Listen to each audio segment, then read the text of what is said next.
Okay जी, welcome back. हमारे session चल रहा है जी डिसीजन मेकिंग के ऊपर। तो हमने डिसीजन को डिफाइन किया and now we are going to discuss the process of decision making. The first step in decision making process is to identify the problem. जब आप डिसीजन कोई भी ले रहे हैं so that decision is ultimately to solve any problem. You want to select, you want to choose an alternative to solve a problem. like अभी मैंने आपको कहा कि मैं नया मोबाइल फोन बाय करना चाह रहा हूं, तो वो नया मोबाइल बाय करने का पर्पस किसी प्रॉब्लम को सॉल्व करना है, किसी प्रॉब्लम के सोल्यूशन के लिए कि मेरा ओल्ड फोन खराब हो गया, गिर गया, टूट गया, गुम गया, या ओल्ड डेटेड आउटडेटेड हो गया, या यू कैन से वो अप टू डेट नहीं रहा, तो I want to buy a new phone. That is the problem. So first thing in order to make a decision is to find out that actually what the problem is, because वो problem के according आप selection करेंगे, वो choice, वो alternative का purpose आपकी उस problem को सॉल्व करना है. अब प्रॉब्लम क्या है, इस चीज को क्लियर कर लिया जाए. प्रॉब्लम बोलते हैं जी, that is a gap, that is what I want and what actually is. मैं क्या चाहता हूं, कैसा हो, और एक्चुअली क्या है. जब उसमें कुछ गैप होगा, जब उसमें कुछ डिफरेंस होगा, जब उसमें कुछ डिस्क्रिपेंसी होगी, तो प्रॉब्लम होगी. लाइक मैं चाहता हूं कि जी मेरे फोन के ये फीचर्स हो, मेरा फोन लेटेस्ट हो, तो अगर एक्चुअली मेरा फोन लेटेस्ट नहीं है, तो फिर इसका मतलब प्रॉब्लम है, गैप है रिक्वायर्ड में और एक्चुअल में. हम इसको डिस्क्रिपेंसी, हम इसको गैप बोलते हैं बिटवीन एक्चुअल एंड डिजायर्ड. तो जब भी एक्चुअल एंड डिजायर्ड में कोई गैप होगा, तो we call that a problem. But the, you can say, point is that sometimes or even in most of the occasions, जो एक्चुअल प्रॉब्लम होती है वो नजर नहीं आ रही होती, बल्कि जो हमें नजर आ रही है वो उस प्रॉब्लम के सिम्पटम्स हैं, वो उस प्रॉब्लम के यू कैन से फैक्टर्स हैं. असल प्रॉब्लम वो नहीं है, असल प्रॉब्लम उसके बैक पे है. असल प्रॉब्लम जो है वो उसकी यू कैन से कि कंसर्न्स या कंसिक्वेंसेस और है. तो जब तक हम असल प्रॉब्लम को फाइंड आउट नहीं करेंगे, हम सिम्टम्स को ठीक करते रहेंगे, तो हमारी वो प्रॉब्लम सॉल्व नहीं होगी. तो आइडेंटिफाइंग द प्रॉब्लम का बेसिक कंसर्न यही है कि आपने फैक्टर्स या सिम्टम्स को ठीक नहीं करना, आपने रूट कॉज को आइडेंटिफाई करना है, आपने रियल प्रॉब्लम को फाइंड आउट करना है, असल प्रॉब्लम को आइडेंटिफाई करना है कि असल प्रॉब्लम क्या है. लाइक अगर मैं आपसे मेडिकल टर्म्स में बात करूं, तो टेम्परेचर होना, फीवर होना, बुखार होना, ये बुखार कोई बीमारी नहीं है. टेम्परेचर बॉडी का बढ़ना, that is not any you can say disease, that is not any concern, that is actually a symptom. Symptom है बुखार होना, बॉडी का टेम्परेचर बढ़ना, ये किसी बीमारी का सिम्टम होता है कि आपको कोई बीमारी है, उस बीमारी के रिजल्ट में आपका टेम्परेचर बॉडी का बढ़ रहा है. Like most of the occasions हमारा गला खराब होता है, इन्फेक्शन होता है, तो इन्फेक्शन से बुखार होता है। तो अगर आप सिर्फ बुखार की मेडिसिन, फीवर की मेडिसिन, बॉडी का टेम्परेचर लोअर डाउन करने की मेडिसिन लेते रहेंगे तो वो टेम्पररी आपका टेम्परेचर लो होगा, अगेन बुखार हो जाएगा। क्योंकि वो बुखार असल में हो रहा है आपको बैड थ्रॉट की वजह से, आपके इन्फेक्शन की वजह से। तो जब तक आपका गले का इन्फेक्शन ठीक नहीं होगा, आपका बुखार ठीक नहीं होगा, वहां पे डॉक्टर या जो भी कंसल्टेंट है उसका रियल कंसर्न है कॉज आइडेंटिफाई करना कि फीवर की कॉज क्या है। That is the root cause, that is the real problem. यही केस किसी जनरल यू कैन से आपकी प्रॉब्लम्स के केस में भी होता है। लाइक अगर मैं आपसे शेयर करूं तो एक कंपनी है, एक कंपनी चाह रही है कि जी मेरे जो एम्प्लॉयज हैं वो एम्प्लॉयज मेरी कंपनी को छोड़ के ना जाएं, वो एम्प्लॉयज मेरी कंपनी में ही रहें, लॉन्गर टाइम रहे। लेकिन हो क्या रहा है, करंट कंसर्न या सिनेरियो क्या है कि एम्प्लॉयज आते हैं और वो छोड़ के चले जाते हैं। एम्प्लॉयज छोड़ के कंपनी को कुछ अरसे के बाद चले जाते हैं। अब एम्प्लॉयज का छोड़ के जाना that is not a real problem, that is a symptom. It means that there must be some problem जिसकी वजह से एम्प्लॉयज छोड़ के जा रहे हैं, जिसकी वजह से जो है वो एम्प्लॉयज कंपनी में रिटेन नहीं कर रहे हैं, वो रीजंस फाइंड आउट करने हैं। अगर आप वो रीजंस फाइंड आउट नहीं करेंगे, अब वैसे एम्प्लॉयज को रिटेन करने की एफर्ट्स करते रहेंगे तो एफर्ट शॉर्ट टर्म होंगी, टेम्पररी होंगी। लाइक आप जो सा किसी भी तरीके से उनको रोकने की कोशिश करेंगे, अगर असल वजह छोड़ के जाने की आपका बिहेवियर है उनके साथ, तो आप अगर उनकी सैलरी बढ़ा दें कि उनको रोकने के लिए मैं सैलरी ज़्यादा ऑफर करता हूँ, तो वो शॉर्ट टाइम के लिए इफेक्ट आएगा। जैसे पैनाडॉल ले लें, पैरासीटामोल ले लें, तो थोड़ी देर के लिए बुखार ठीक होता है, फिर बुखार हो जाता है क्योंकि उसकी असल वजह इन्फेक्शन है।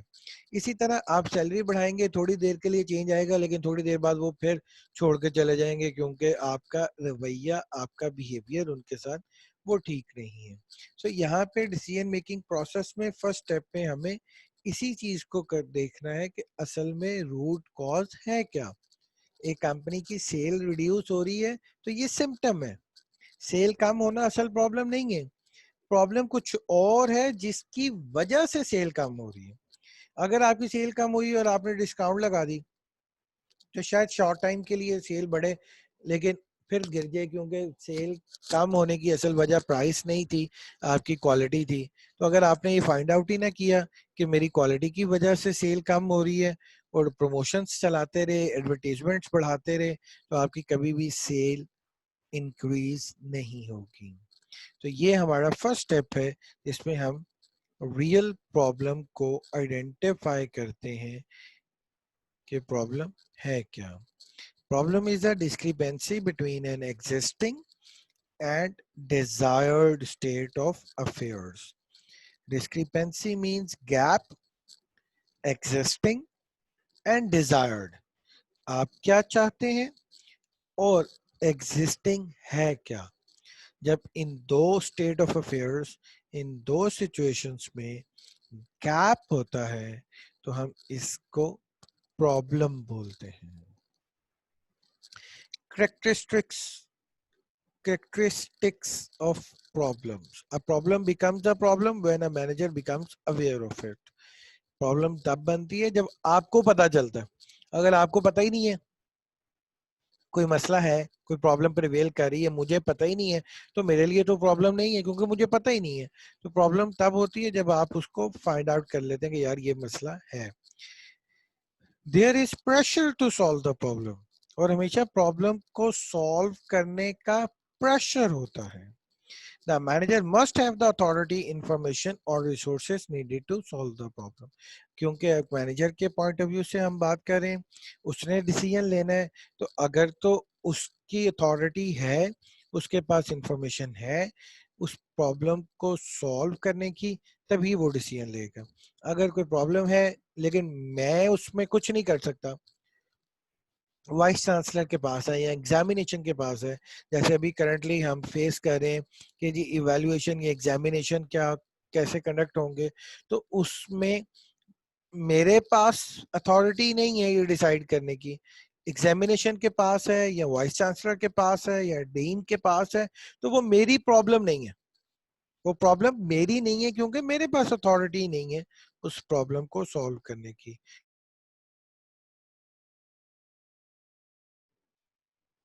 मेरी प्रॉब्लम तब होगी जब वो मेरी अथॉरिटी में होगी, मेरे पास पावर्स होंगी उस प्रॉब्लम को सॉल्व करने की। That is first step.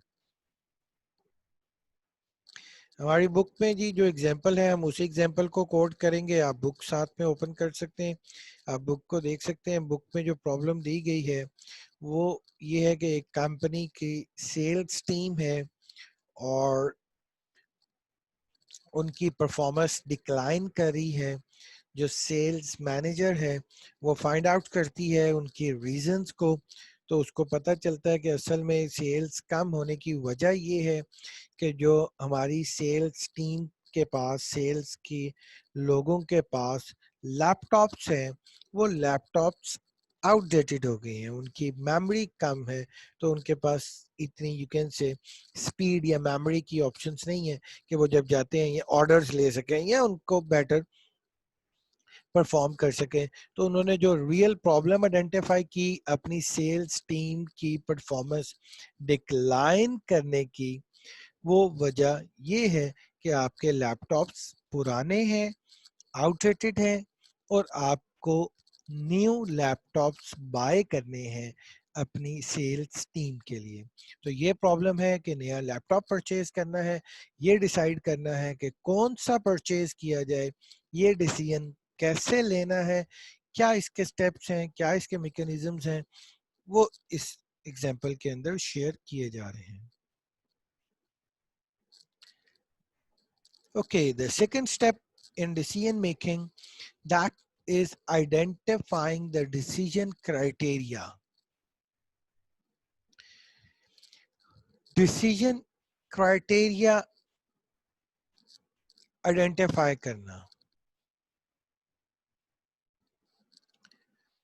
आपने किस क्राइटेरिया पे उन ऑप्शंस को इवेल्युएट करना है। ओके जी, हमारी क्लास का जो टाइम है वो 1:30 हो गए हैं, तो मैंने आपसे पहले भी शेयर किया कि आप जो उनसे हैं स्टूडेंट्स वो अपनी दूसरी क्लासेस के लिए जा सकते हैं। आप दूसरे सेशन को अटेंड करें। मैं इस टॉपिक को कंप्लीट करूंगा रिकॉर्डिंग और आपके साथ शेयर कर लूंगा। आप उसको किसी भी टाइम आज सुन लें, कल सुन लें, सुने, उसको पढ़ें बुक से, फिर मैं आपको टाइम डिसाइड करके उसके रेलेवेंट क्यूरीज के लिए एक और सेशन कंडक्ट कर लेंगे। तो आपको जिनकी क्लास है जिस सेक्शन की, उनको वेट करने की ज़रूरत नहीं है, वो इस सेशन को क्विट करके दूसरे सेशन पे मूव ऑन कर जाएं। आपको ये रिकॉर्डिंग मिल जाएगी, आप सुन लीजिएगा, पढ़ लीजिएगा, क्वेश्चंस राइट डाउन कर लीजिएगा। आई विल इंशाल्लाह entertain all those questions. Thank you. तो हम बात करें आइडेंटिफाइंग द डिसीजन क्राइटेरिया। आपने प्रॉब्लम आइडेंटिफाई कर ली, उसके बाद सेकंड स्टेप है क्राइटेरिया आइडेंटिफाई करें, क्राइटेरिया फाइंड आउट करें कि आपने डिसीजन किस क्राइटेरिया पे लेना है। आपने जो ये ऑप्शंस हैं, जो ऑल्टरनेटिव्स हैं, उन ऑल्टरनेटिव्स को कैसे इवेल्युएट करना है। डिसीजन में यही डिसाइड करना है कि बेस्ट ऑप्शन कौन सी है। अब बेस्ट ऑप्शन कैसे मैं फाइंड आउट करूं कि ऑप्शन ए इज बेटर और option B is better. I must have some criteria जिसकी बेस पे मैं जज कर सकूं, जिसकी बेस पे मैं इवैल्यूएट कर सकूं either option A is better और ऑप्शन बी इज बेटर। वो क्राइटेरिया क्या है?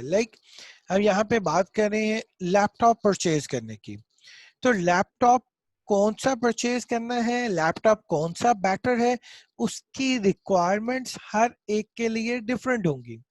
अगर किसी ने लैपटॉप बाय करना है गेम्स खेलने के लिए तो उसके क्राइटेरिया डिफरेंट होंगे। उसको वो लैपटॉप उसके लिए बेटर है जिसकी स्क्रीन साइज अच्छी है, जिसकी गेमिंग ऑप्शंस अच्छी हैं, जिसका यू कैन से बैटरी बेटर है।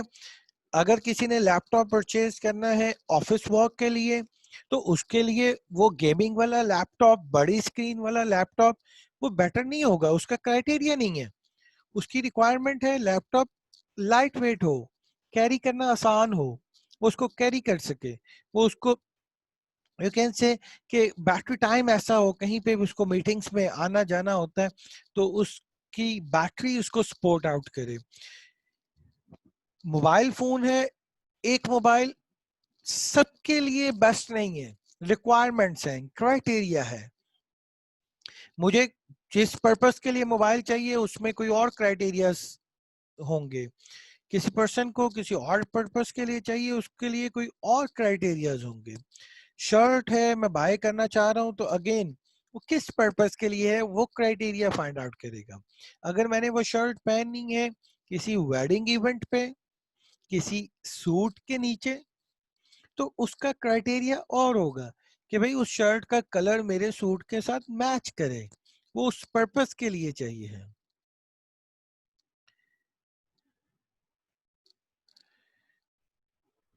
ये जो सा है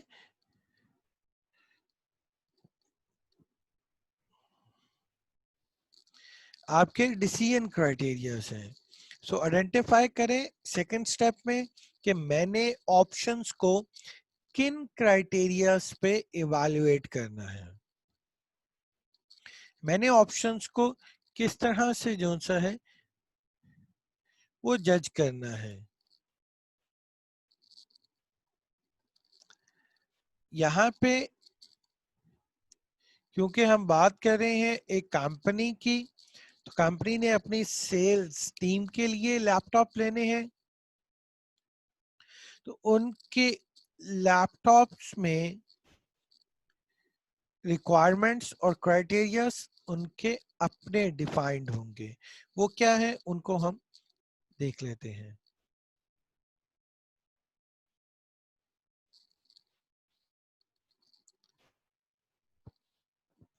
Decision criteria are factors that are important or relevant to resolving the problem. हर एक पर्सन के लिए सेम क्राइटेरिया रेलेवेंट नहीं होगा।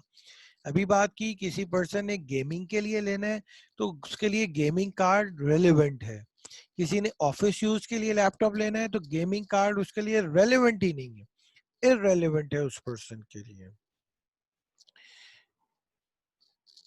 Cost that will be incurred, yes a factor, a relevant factor. Cost क्या आएगी, हर पर्सन मोबाइल फोन बाय कर रहे, हर एक की प्राइस रेंज डिफरेंट है, कितनी इन्वेस्टमेंट उस पर करना चाह रहा है, कितनी कॉस्ट खर्चना चाह रहा है, कितने पैसे खर्चना चाह रहा है। कोई पर्सन के लिए मैटर करता है, किसी के लिए मैटर नहीं करता है, ये वेरी करता है। अगेन रेलेवेंट किसी के लिए है तो किसी पर्सन के लिए रेलेवेंट नहीं है। Risk likely to be encountered, risk कितने हैं उसमें, and outcomes that are desired, purpose क्या है, ऑब्जेक्टिव क्या है।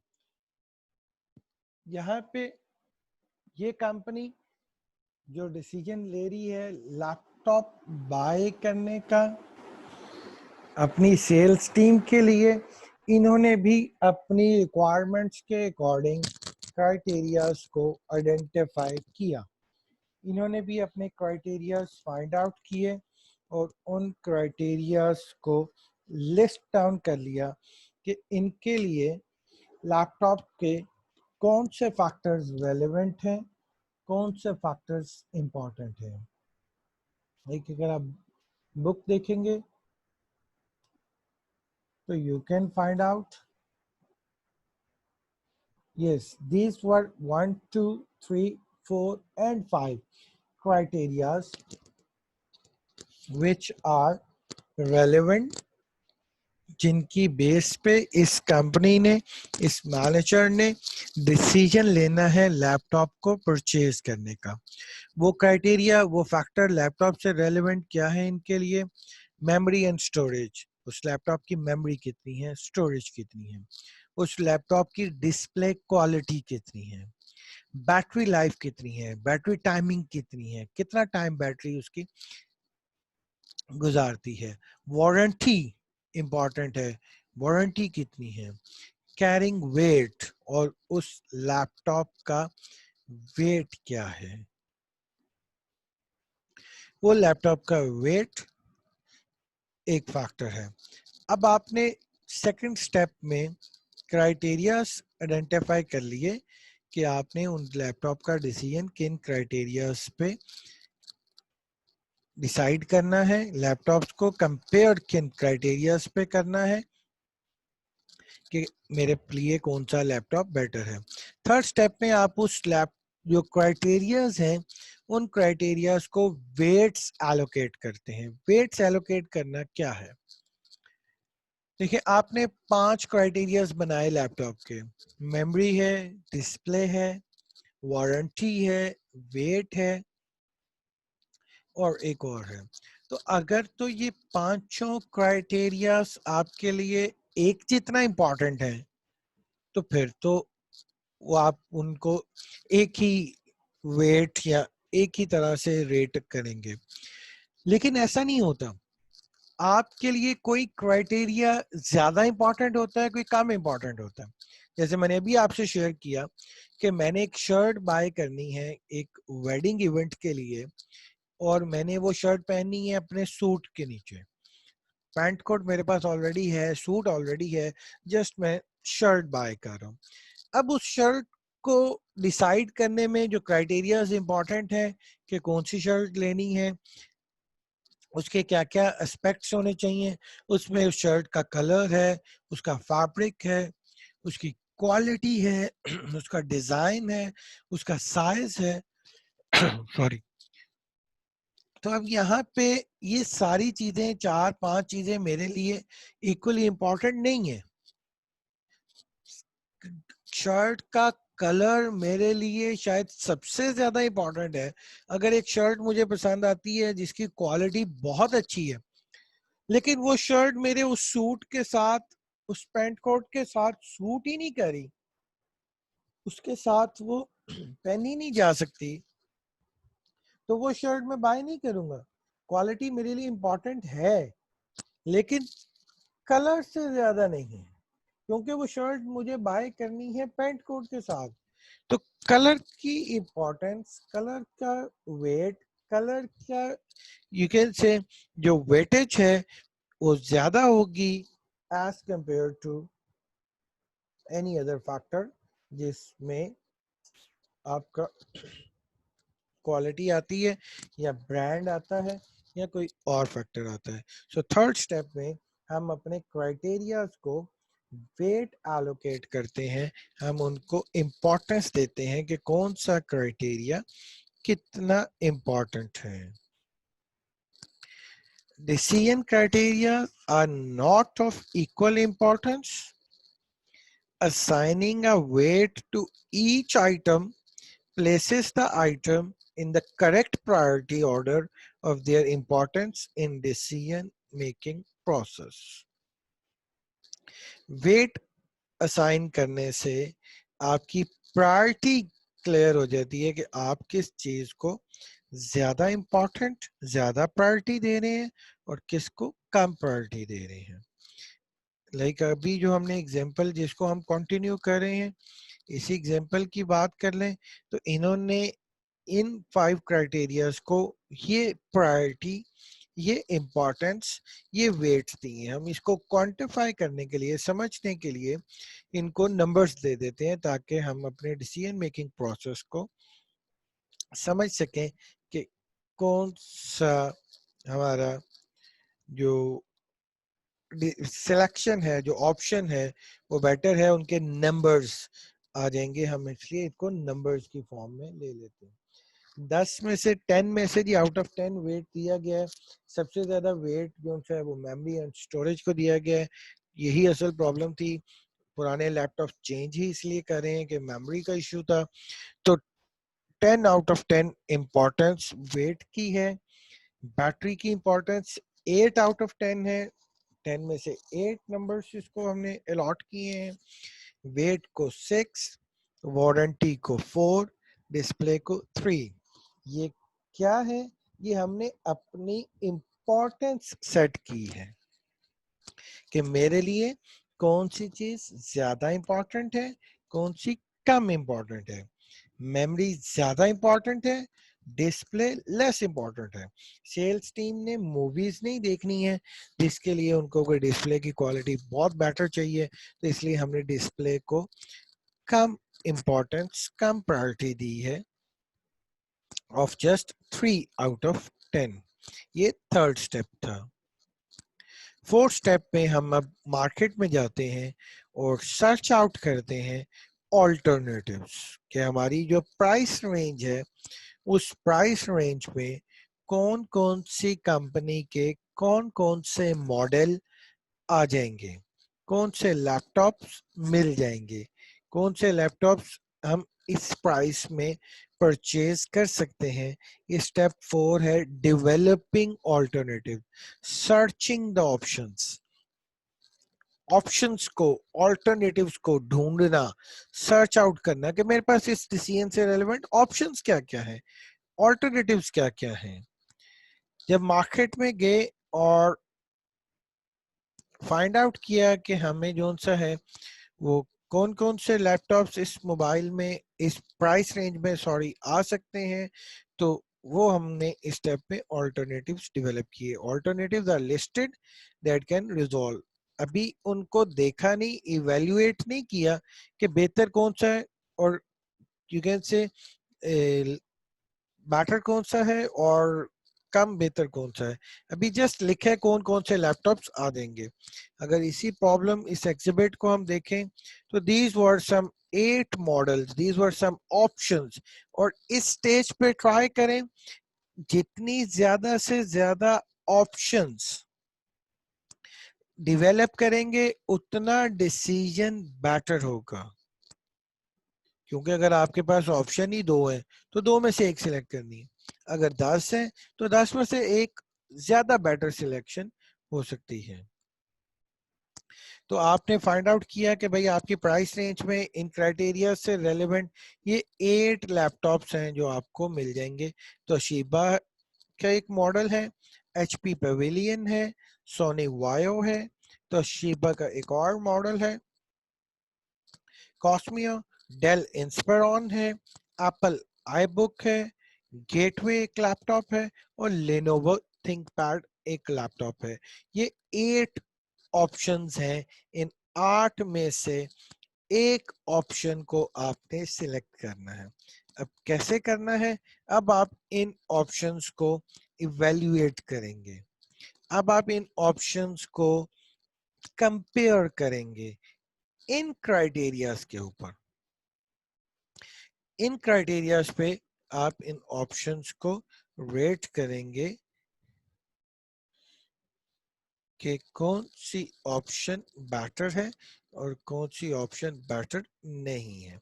ये एग्जिबिट 6.3 में आपने इनको कंपेयर किया और अगेन अपने डिसीजन को क्वांटिफाई करने के लिए आपने इनको नंबर्स असाइन कर दिए। ये नंबर्स डिसीजन मेकर खुद कर रहा है अपने एनालिसिस की बेस पे कि लाइक तोशिबा S100 मॉडल है तो मैंने उसकी मेमोरी देखी, मेमोरी उसकी अच्छी थी, ज्यादा थी, तो मैंने उसको 10 आउट ऑफ 10 दे दिए कि तोशिबा की मेमोरी में 10 आउट ऑफ 10 है।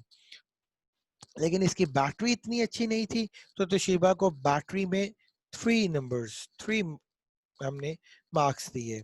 वेट बड़ा लाइट वेट है, अच्छा है, तो इसको वेट में 10 मिले, वारंटी में 8 मिले, डिस्प्ले इतना अच्छा नहीं है तो ये 5 मिले। तो इस तरह हमने अपनी 8 ऑप्शंस को एनालाइज करते हुए उनको मार्क्स, उनको नंबर्स दे दिए, खुद एनालिसिस किया कि जब मैं एक चीज देखता हूँ, शर्ट देखता हूँ, तो मैं कहता हूँ ये शर्ट अच्छी है या नहीं, इस शर्ट की क्वालिटी को मैं just numbers, just you can से अपनी एनालिसिस के लिए नंबर्स दे रहा हूँ कि क्वालिटी यार बहुत अच्छी है, 9 आउट ऑफ 10 है, 10 आउट ऑफ 10 है, 5 आउट ऑफ 10 है। ये नंबर्स आप खुद दे रहे हैं अपनी आसानी के लिए, अपनी ऑप्शंस को अनबायस्ड होके एक दूसरे के साथ कंपेयर करने के लिए। सो डेल इंस्पिरॉन को मेमोरी में 8 मिले, बैटरी में 7 मिले, वेट में 7 दिए, वारंटी में 8 दिए और डिस्प्ले में 7 दिए, हर एक को नंबर्स दे दिए। ये नंबर्स को टोटल करके आपको पता चल सकता है कि किस ऑप्शन के नंबर्स ज्यादा आ रहे हैं, किस ऑप्शन के नंबर्स कम आ रहे हैं। लाइक अगर टोटल करें तो शीबा का total that would B 10 plus 3 13 plus 10 23 plus 8 31 plus 5 36. Dell Inspiron that would be 15 plus 15 plus 7 22. Sorry, 8 plus 7 15, yes, plus 15 plus 7 37. 15 plus 7 30 plus 7 37. HP Pavilion that would be 8 plus 5 13 plus 7 20 plus 10 30 plus 10 40. You can sum up all these, but again यहाँ पे अभी हमारा analysis complete नहीं होता क्योंकि हमने उनको just criterias पे नंबर्स दे दिए हैं और उन नंबर्स को सम अप कर रहे हैं। लेकिन एक बात तो हम भूल गए कि हमने इन क्राइटेरियाज को इंपॉर्टेंस भी सेट की थी, वेट्स भी सेट किए थे। लाइक डेल इंस्पिरॉन है, इसका टोटल नंबर है 37, या एचपी पेविलियन है, इसका टोटल नंबर है 40। इसके ज्यादा नंबर्स हैं डिस्प्ले और वारंटी में, कम नंबर्स हैं बैटरी और मेमोरी में। तो डिस्प्ले और वारंटी तो मेरे लिए ज्यादा इंपॉर्टेंट नहीं थी, मेरे लिए तो ज्यादा इंपॉर्टेंट मेमोरी एंड बैटरी थी।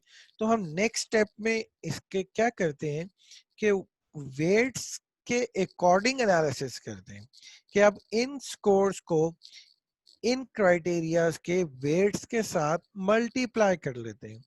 मेमोरी एंड शॉर्ट स्टोरेज की वेटेज थी 10, तो तोशिबा के जो मेमोरी एंड स्टोरेज का स्कोर होगा दैट वुड बी 10 into 10 100।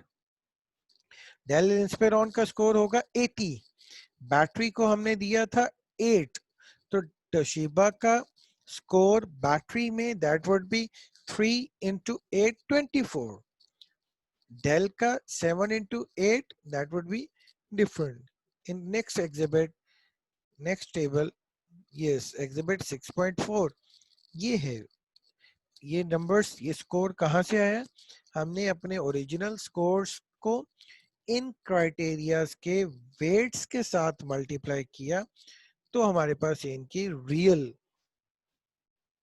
जो स्कोर है वो आया, क्योंकि जो क्राइटेरिया ज्यादा इंपॉर्टेंट है और जो क्राइटेरिया लेस इंपॉर्टेंट है उसके अकॉर्डिंग हमें उसका स्कोर पता चला।